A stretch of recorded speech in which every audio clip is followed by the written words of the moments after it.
बिस्मिल्लाहिर्रहमानिर्रहीम, अस्सलाम वालेकुम। This is me Aamir Nazir. Welcome to my YouTube channel. ADC part 1 के एग्ज़ाम्स हो चुके हैं और आज की ये वीडियो एडीसी पार्ट 2 के स्टूडेंट्स के लिए है, यानी वो स्टूडेंट्स जो कि एडीसी पार्ट 1 के एग्ज़ाम्स देकर अब एडीसी पार्ट 2 में आ चुके हैं।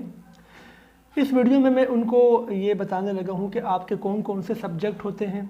सब्जेक्ट तो आपको शायद पता भी होंगे, लेकिन मैं आपको ना सिर्फ सब्जेक्ट्स के नाम बल्कि उनकी जो रिकमेंडेड बुक्स हैं जो कि मैं अपने स्टूडेंट्स को पढ़ाता हूँ और जो मैं रिकमेंड करता हूँ अपने स्टूडेंट्स को, आप लोगों के साथ मैं उन बुक्स को शेयर करूँगा कि वो कौन कौन सी बुक्स हैं जो कि आप लोगों को परचेज़ करनी चाहिए अगर आप एडीसी पार्ट 2 में अच्छे मार्क्स लेना चाहते हैं। आप चाहते हैं कि बहुत ही अच्छा हमारी बहुत ही अच्छी प्रिपरेशन हो, तो ये वीडियो आप लोगों के लिए है, यानी एडीसी पार्ट 2 के स्टूडेंट्स के लिए है। एडीसी पार्ट 2 के सबसे पहले मैं आपको ये बता दूं कि पेपर्स का जहाँ तक जो पेपर्स होंगे इसके वो अप्रैल में एक्सपेक्टेड है, यानी ईद के बाद ही इसके पेपर होंगे। अप्रैल मतलब रमज़ान जब गुजर जाएगा तो उसके फ़ौरन बाद इसके पेपर स्टार्ट हो जाएंगे। कोई कंफर्म डेट इसकी अभी नहीं है, लेकिन वैसे ही मैं आपको इसलिए बता रहा हूँ ताकि आपको पता हो कि आपके पास पढ़ने के लिए कितना टाइम है। अब वो बहुत सारे स्टूडेंट्स ये क्वेश्चन करते हैं कि सर हम स्टडीज़ अपनी कब से स्टार्ट करें। देखिए, स्टडीज़ तो आपको अभी से ही स्टार्ट कर देनी चाहिए, लेकिन आप चाहते हैं कुछ दिन अब अगर हम जो है वो आराम कर लें, पेपर से अभी हम फ्री हुए हैं, तो आपको अक्टूबर से लाजमी जो है ना पढ़ाई स्टार्ट करनी चाहिए, अक्टूबर के महीने से। एडीसी पार्ट 2 में आपके 8 सब्जेक्ट्स होते हैं और मैं इनके आपको नाम भी बता देता हूँ। आपकी एडवांस अकाउंटिंग होती है, कॉस्ट अकाउंटिंग होती है, बिज़नेस कम्युनिकेशन होती है, बिज़नेस लॉ होती है, ये 4 हो गए। मैनेजमेंट होती है, बिज़नेस कम्युनिकेशन होती है, इकोनॉमिक डेवलपमेंट ऑफ पाकिस्तान होती है, और जो 8वां सब्जेक्ट होता है वो ऑप्शनल होता है, जिसमें आपको 5 से 6 सब्जेक्ट्स ऑफ़र किए जाते हैं और कोई एक सब्जेक्ट आपको उसमें से चूज़ करना होता है। जब आप अपना जब फॉर्म जमा करवाएंगे एग्जामिनेशन फॉर्म एडीसी पार्ट 2 का, तब आपको वो बताना होगा।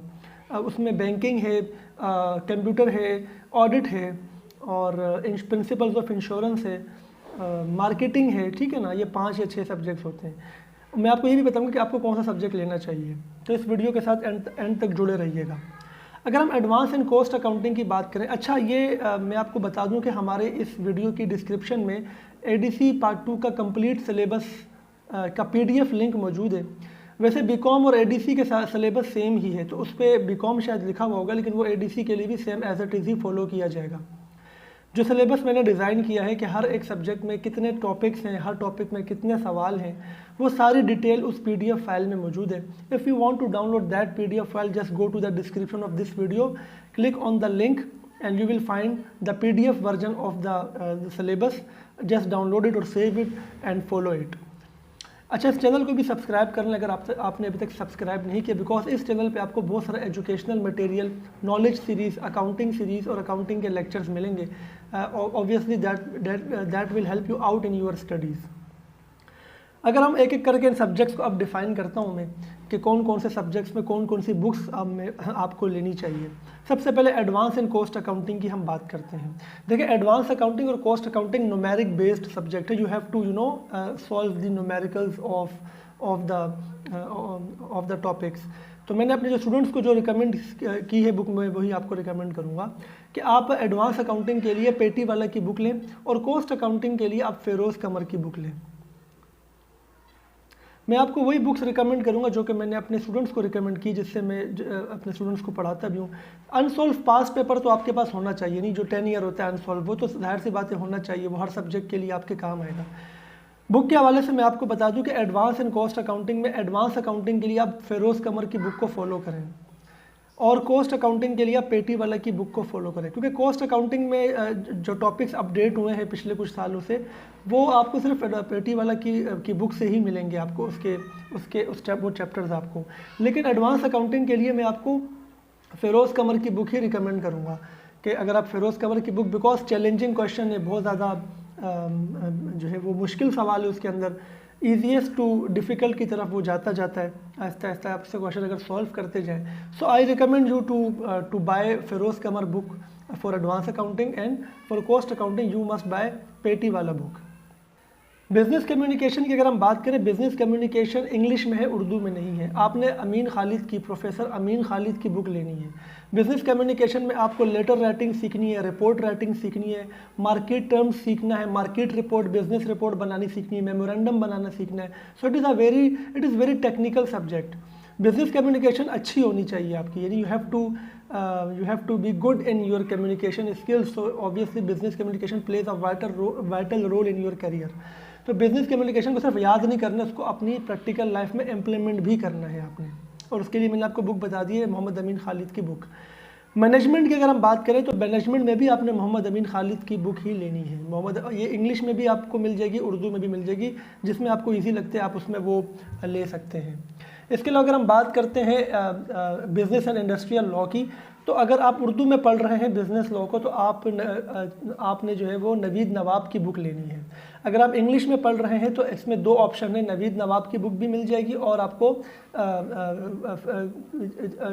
कमर चीमा की बुक भी मिल जाएगी। तो ये 2 बुक्स हैं, खालिद चीमा की बुक।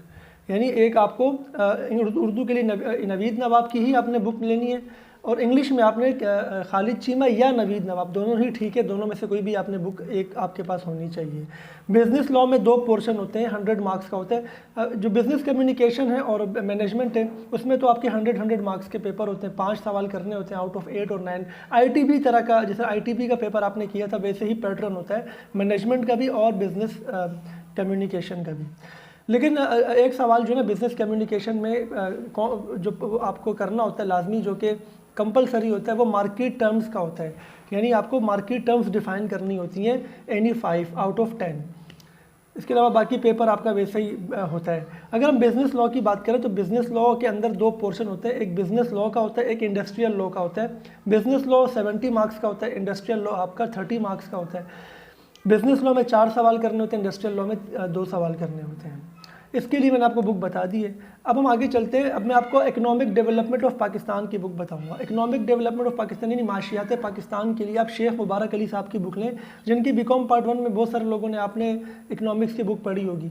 वही सेम राइटर की बुक आपने इकोनॉमिक डेवलपमेंट ऑफ पाकिस्तान की मईशत के बारे में, उसके मसाइल और बाकी खसूसियात, ये सब चीज़ें हम उसमें पढ़ते हैं। उर्दू के लिए आप किसी भी अच्छे राइटर की गाइड बुक ले सकते हैं, पेटी वाला की गाइड बुक भी ले सकते हैं या किसी सेंटर के नोट्स भी ले सकते हैं आप। उर्दू में कोई इतनी ज़्यादा आपको वो जो है ना इतनी ज़्यादा मतलब आपको मटेरियल में डिफरेंस नहीं मिलेगा, बिकॉज उसमें आपको ज़ाहिर से पता खुलासे याद करने हैं, आपको जो है वो अशार की तशरीह याद करनी है। उसके लिए आप पेटी वाला की बुक ले सकते हैं, गाइड बुक उर्दू की, या किसी भी राइटर की आप ले सकते हैं। उसमें मैं आपको कोई ख़ास राइटर रिकमेंड नहीं कर रहा।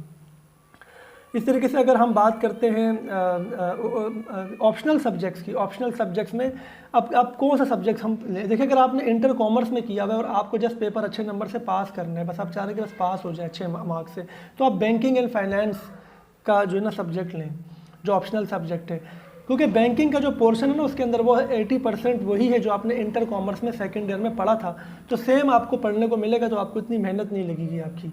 और फाइनेंस के 2-3 चैप्टर्स उसमें इंक्लूडेड हैं, जस्ट वो एक एक्स्ट्रा पोर्शन है। अगर आप का माइंड कोई ACCA करने का है, आप कर रहे हैं, तो आप ऑडिट लीजिएगा। ऑडिट के अंदर चूँकि अगर आप पहले से ACCA कर रहे होंगे तो आप इजीली उसको अटैम्प्ट कर लेंगे, और या करना चाह रहे हैं, आपका इंटरेस्ट है, तो वो बहुत ही इंटरेस्टिंग सब्जेक्ट है, आपको वो लेना चाहिए। अगर आपने कंप्यूटर साइंस में एंटर किया है तो आपको कंप्यूटर इंट्रोडक्शन टू कंप्यूटर का भी आप ले सकते हैं, बिल्कुल सिंपल। उसमें आप क्वेश्चंस होते हैं, रैम रोम का क्या डिफरेंस है, हार्डवेयर सॉफ्टवेयर क्या होता है, यानी जो आपने मैट्रिक क्लास की जो कंप्यूटर की बुक है उससे भी आप तैयारी कर सकते हैं। Principles of marketing and principles of insurance बहुत कम लोग लेते हैं, जिनका इंटरेस्ट होता है मार्केटिंग की फील्ड का, तो वो लेते हैं मोस्टली। लेकिन उसमें फिर आपको बहुत पढ़ना पड़ेगा, बिकॉज मार्केटिंग अगर आपने नहीं पढ़ी है, कुछ आपको नॉलेज नहीं है मार्केटिंग के हाल से, तो आप वो जो 2 सब्जेक्ट है आपके मार्केटिंग और इंश्योरेंस का, ये आप इसको अवॉइड करें। अदरवाइज अगर आपका इंटरेस्ट है तो आप ले सकते हैं इसको। बैंकिंग एंड फाइनेंस के लिए आप मोहम्मद अमीन खालिद की बुक ही मैं रिकमेंड करूँगा, आप मोहम्मद अमीन खालिद की बुक लें। और कंप्यूटर एप्लीकेशन के लिए आप पेटी वाला की बुक ले सकते हैं, ऑडिट के लिए आप पेटी वाला की बुक ले सकते हैं। तो ये आपके ऑप्शनल सब्जेक्ट्स मैंने आपको बता दिए। तो ये हमारे सब्जेक्ट्स थे जो बीकॉम पार्ट 2 में। सिलेबस मैंने PDF जो है फॉर्मेट उसका जो है उसका लिंक मैंने डिस्क्रिप्शन में दे दिया है। इसके अलावा आपको इस चैनल पे बिज़नेस कम्युनिकेशंस के बहुत सारे लेक्चर मिलेंगे, उसकी प्लेलिस्ट मैंने अपने इस वीडियो के डिस्क्रिप्शन में डाली हुई है, वो आप वहाँ से इसको क्लिक करके तमाम लेक्चर्स देख भी सकते हैं, डाउनलोड भी कर सकते हैं। इसके अलावा अकाउंटिंग के लेक्चर्स भी आप देख सकते हैं हमारे प्लेलिस्ट से, और नॉलेज सीरीज़ भी आप हमारी जो है वॉच कर सकते हैं, जिसका मैंने प्लेलिस्ट का लिंक डिस्क्रिप्शन में डाल दिया है। तो इस चैनल को ज़रूर सब्सक्राइब करें और अपने दोस्तों के साथ और दूसरे स्टूडेंट्स के साथ ज़रूर शेयर करें। नेक्स्ट वीडियो में आपसे इंशाल्लाह मुलाकात होगी। अपना ख्याल रखिएगा। अल्लाह हाफ़िज़।